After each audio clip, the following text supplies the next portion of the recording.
St. Joseph's, located in Ellis County in the southern part of the Diocese of Dallas, is a vibrant, dynamic, growing Catholic faith community. When it was first established in 1875, the congregation could easily fit into the living room of a home. We saw a quiet but steady growth, which led to the building of 3 churches in our 120-year history. When I came down here in 1990, I looked up some of the, down in the courthouse, you know, the things that, the records of the property and so on. And we know that they had one lot and 1 foot off of another one, where the original church was built back in the 1870s. When Dallas was made a diocese in 1890, Bishop Brennan came down from Erie, Pennsylvania. And he was here about 18 months. And one of his last deals was to come down here to Waxahachie. He sold that property that they had there on College Street for $1,500 at 1 lot. Bought these 4 acres where we are here now for $1,000. Our parishioners come not only from Waxahachie, but from our neighboring towns of Midlothian, Red Oak, Orvilla, Oak Leaf, Glen Heights, Ennis, Palmer, and Maypearl. And our mailing goes out to 21 zip codes. I'm so happy to be here at St. Joseph's. It's a parish that I'd always dreamed about, a place that's outside of the urban sprawl and the busyness of the city, and yet a place that has a dynamism about it, a sense of community, a place that welcomes people when they come into its midst.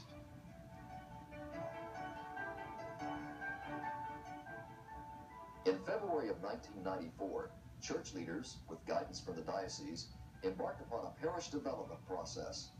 3 primary needs were identified: religious education, youth, and facilities.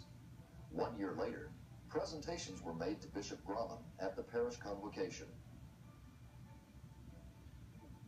We presented our information to Bishop Grauman, and one of the primary conclusions we came to was that we need a church, and we need one fairly soon.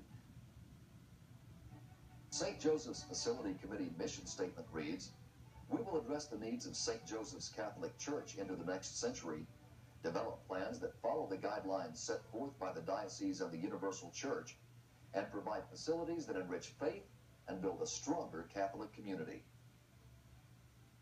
Father Bodick came in 1954, and he built the present church. And I think at that time they had 1 Mass.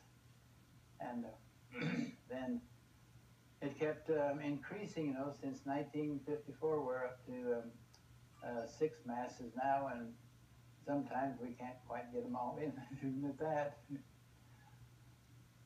Based on the growth that we've seen over the last 20 years, we expect to have over 1,800 persons attending Mass by the year 2005, less than 10 years away. We currently have 1,200 persons attending Mass each week. The Facilities Committee is focused on building a church that will seat at least 600. The reason for this is that we will be a 1-priest parish in the future. With only 1 priest, the priest is limited to performing a maximum of 3 Masses on a given day. Reality is, our priest will be able to say 1 Mass in Italy, 2 at St. Joseph's on Sunday, and 1 Mass at St. Joseph's on Saturday. Once the architect is hired, we will begin to develop specific plans as to where the church will be located, what the style will be, and so forth. St. Joseph's is so diverse, we want to build a church that meets all of our needs, and it is well suited to our Catholic community. Our committee has spent many hours reading and understanding documents on worship spaces, art and environment in Catholic churches, and the liturgy. We have visited other Catholic churches that have been built in the last 5 years. The purpose of this is to see both the good and the bad features in churches and to begin to develop ideas for St. Joseph's.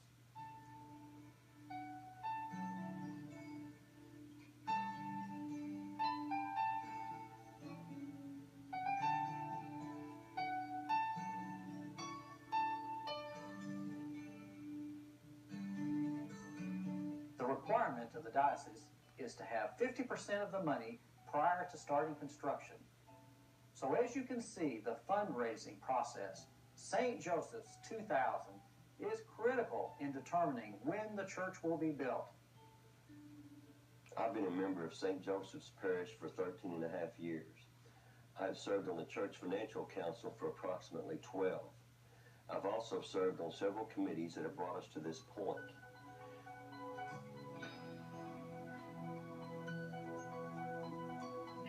The new church fundraising process begins with you as the cornerstone. When we gather as family, we recognize the blessings of St. Joseph's in all our lives. Just recently, me and my two children got baptized here at St. Joseph's. My husband is a Catholic, and I saw in him a strong belief in God and in the Catholic Church. I wanted those same values for our children. I took the RCIA classes to learn more about the Catholic beliefs. I also got a closeness to God that I've never experienced before. Our family is much stronger now than it was before. Our children love going to church, and our oldest daughter asks questions now that I can answer. 2 years ago, our family moved into the area. At that time, we checked out the local churches and schools. St. Joseph made the strongest impression to us. We feel welcome here. I honestly believe that is one of the main reasons for the present overcrowding of our church.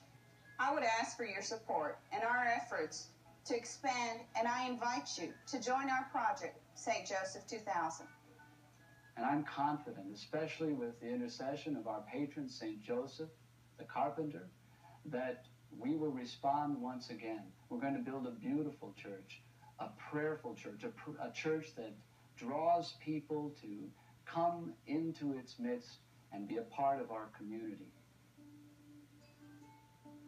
Our telephone committee, small gatherings, and home visitations are all planned to help you understand the process. Considering the building size, we've set a projected goal of approximately $1.5 million for the year 2000, the year we've targeted to begin work. Our monthly second collections through 1995 have given us a great start.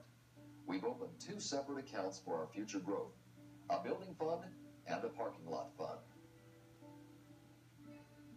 We need your help and cooperation as we look to St. Joseph's future.